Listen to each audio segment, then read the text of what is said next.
Assalamualaikum warahmatullahi wabarakatuh. Selamat siang semuanya. Perkenalkan, saya Nur Sinta selaku mahasiswa IKIP PGRI Pontianak dan bagian dari mahasiswa kampus mengajar angkatan 6. Nah, pada siang hari ini saya kedatangan tamu penting dan sangat menginspirasi banyak orang, yaitu Bang Anugrah Isromi selaku Duta Teknologi Kemendikbudristek Provinsi Kalimantan Barat tahun 2023. Selamat siang Bang Romi. Selamat siang Kak Sinta. Sehat Kak Sinta? Alhamdulillah sehat. Bagaimana kabarnya hari ini Bang?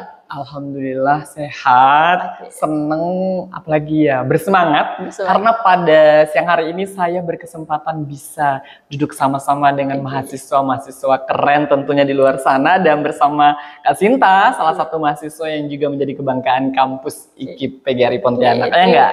Oke, terima kasih Bang. Kami juga mengucapkan terima kasih Abang sudah mampir ke kampus kami tercinta, yaitu IKIP PGRI Pontianak.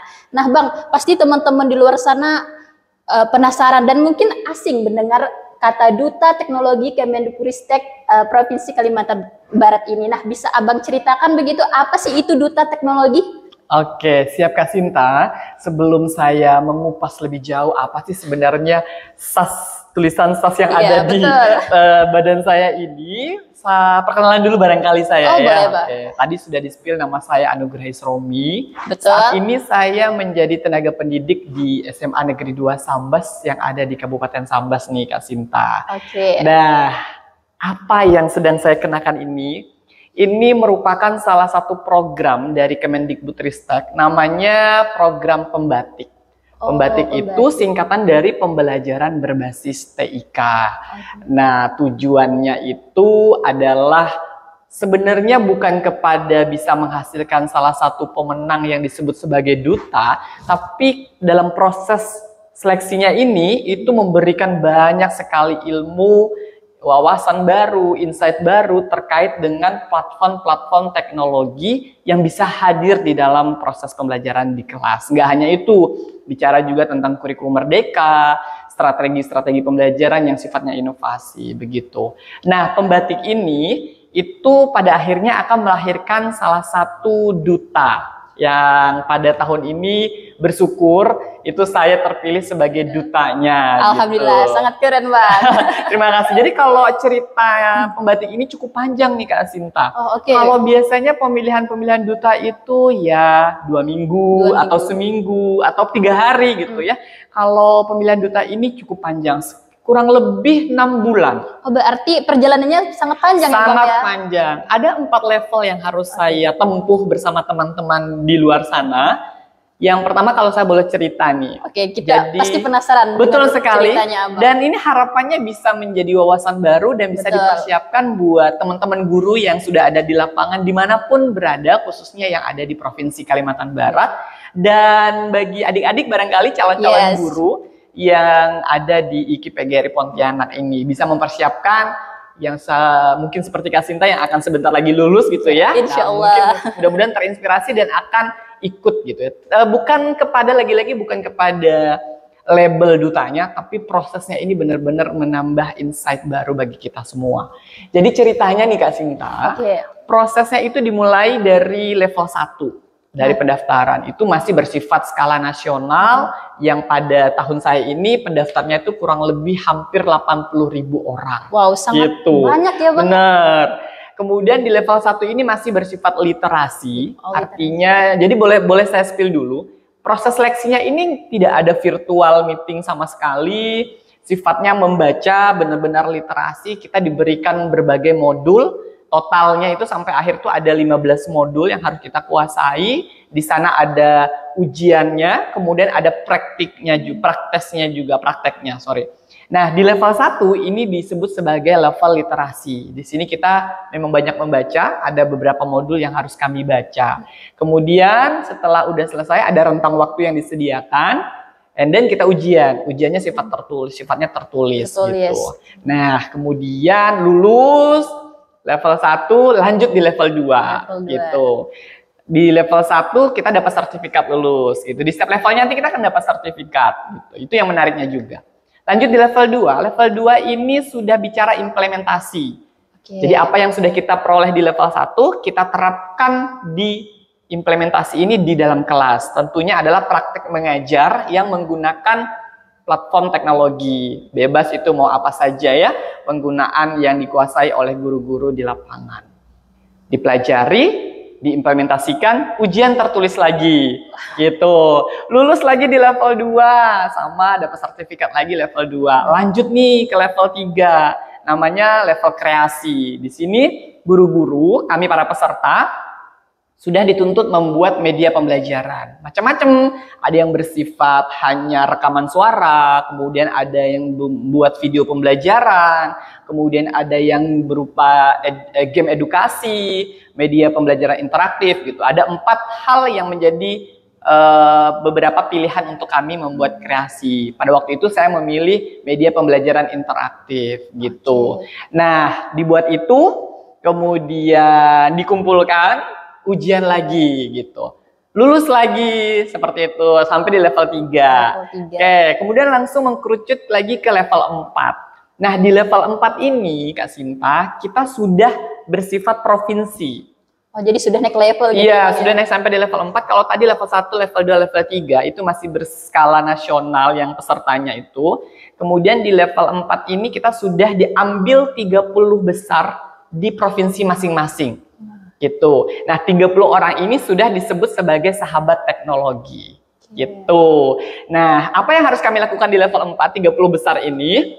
Kami sudah bersikap berbagi dan berkolaborasi. Jadi kami, apa yang sudah kami dapatkan dari level 1 sampai level 3 itu, kami bagikan dengan teman-teman guru yang ada di daerah kami masing-masing gitu. Di masing-masing provinsi.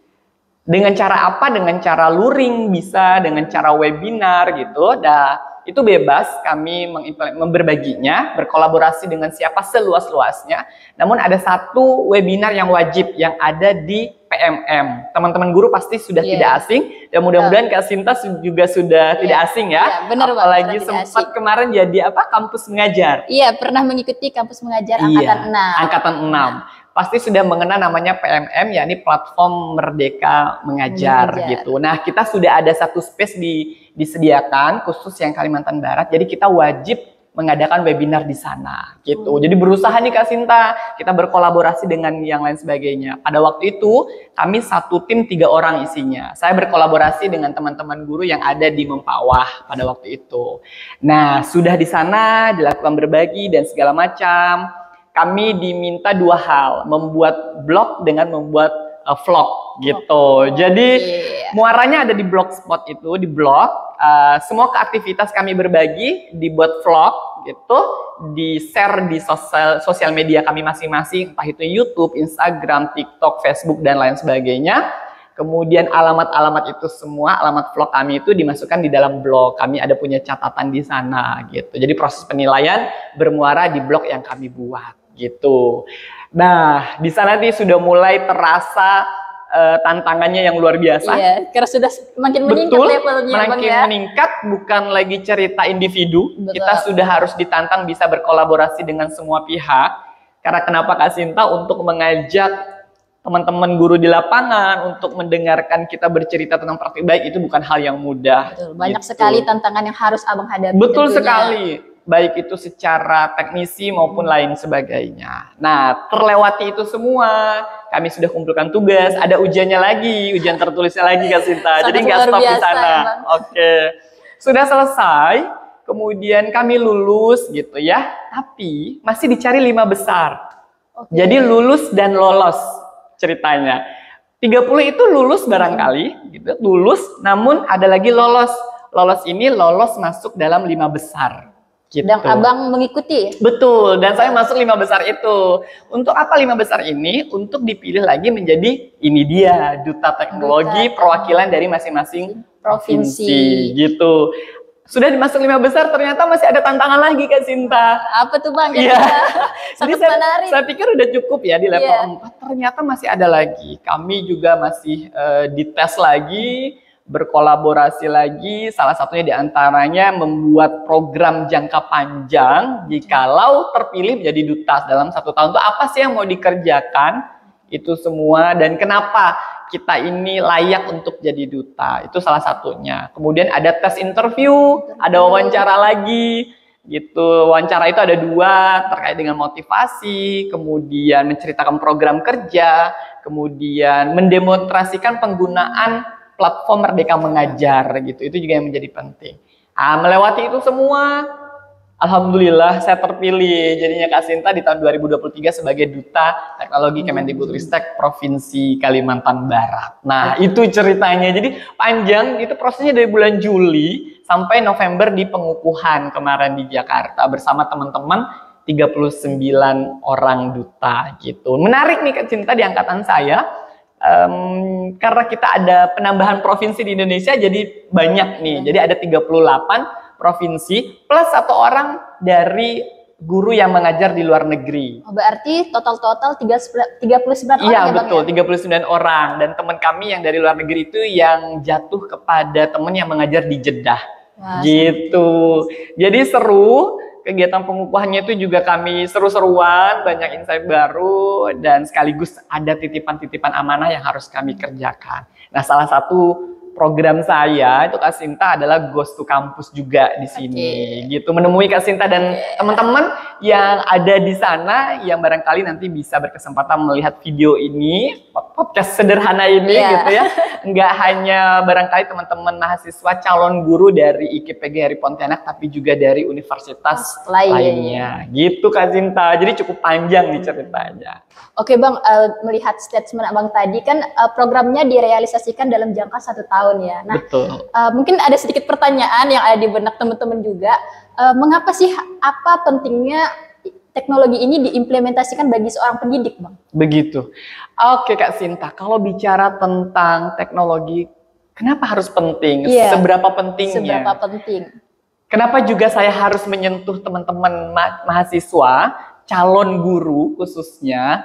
Karena saat ini Kak Sinta kita ketahui, Kak Sinta sendiri barangkali bangun tidur itu lebih sering yang disapa itu adalah bukan kamar mandi ataupun membersihkan tempat tidur, tapi adalah handphone, ya enggak? Handphone yang pertama dipegang. Nah, itu terjadi di anak-anak generasi alpha sekarang, bahwa gadget ini sudah menjadi hal yang sangat paling dekat dengan dirinya.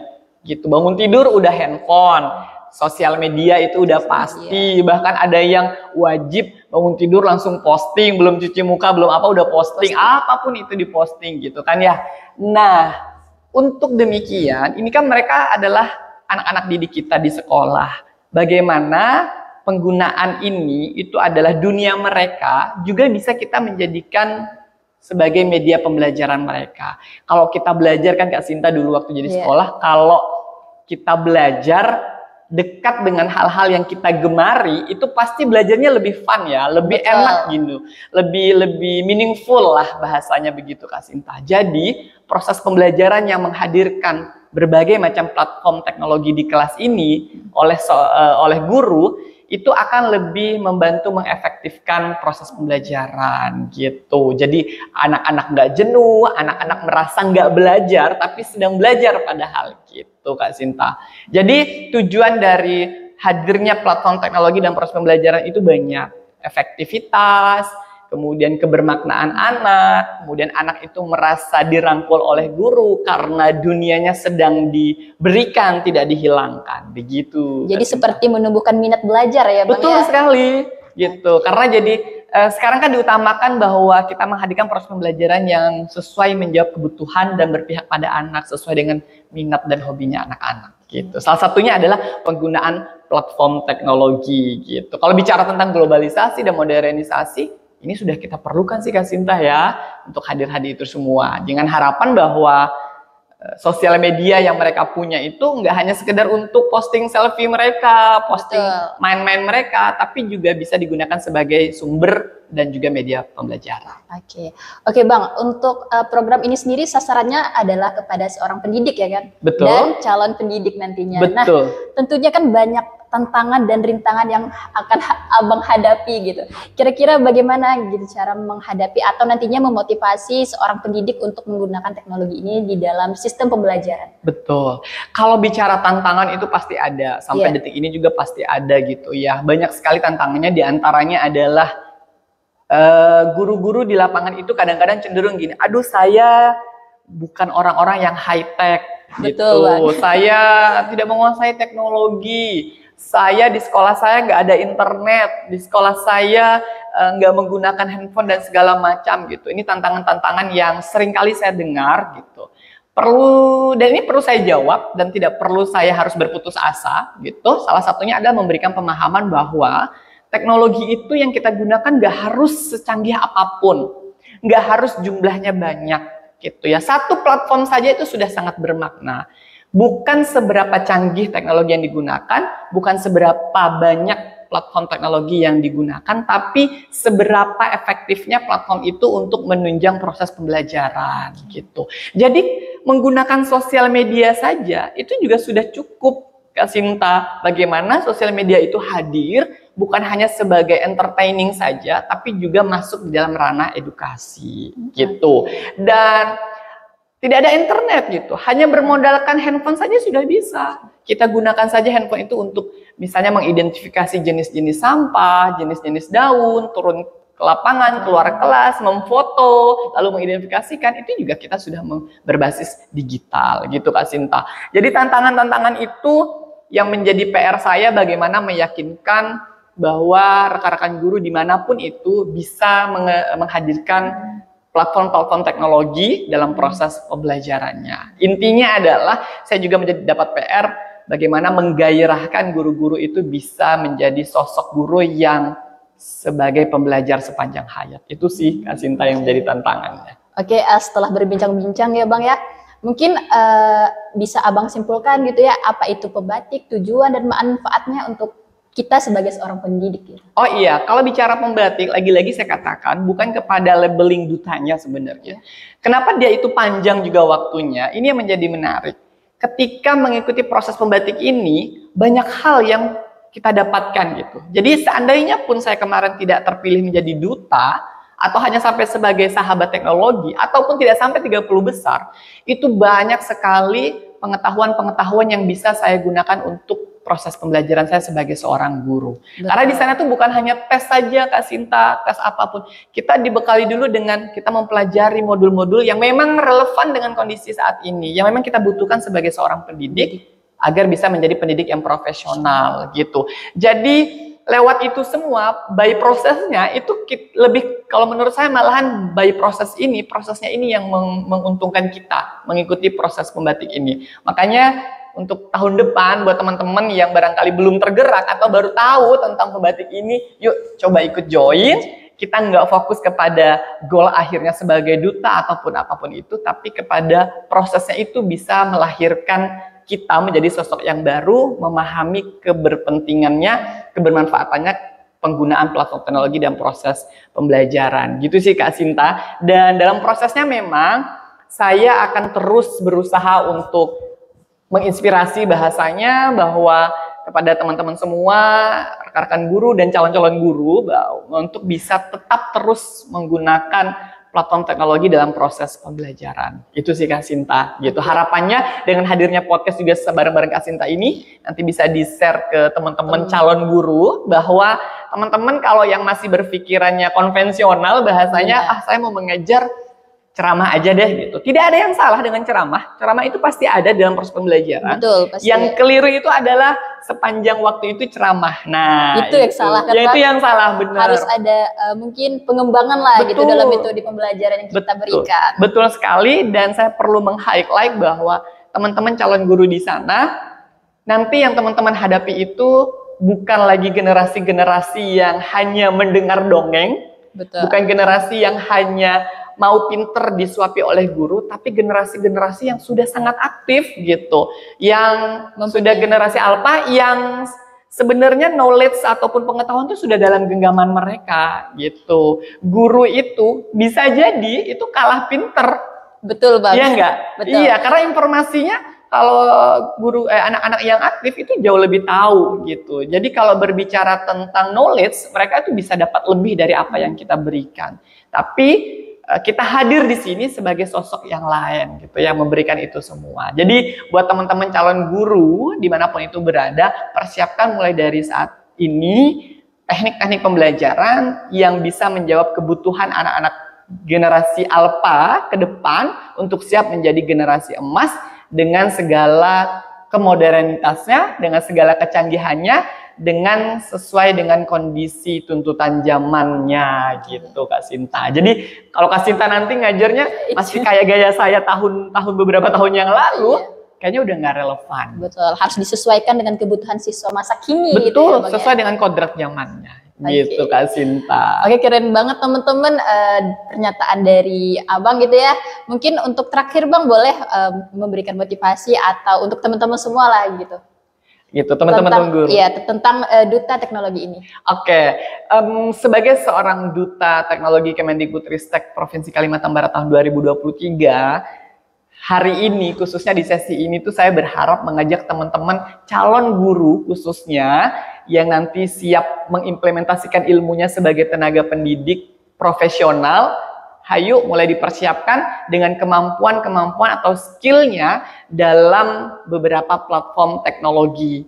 Nggak harus seluruh platform teknologi dikuasai, at least ataupun setidaknya ada beberapa yang perlu dipersiapkan untuk bisa hadir di dalam proses pembelajaran gitu. Jadi kontak-kontak konvensionalnya boleh dikurangi, dipersiapkan. Jadi teman-teman calon guru ini juga bukan calon guru milenial ya, kalau yang sekarang Kak Sinta ya, ini sudah generasi Z ya.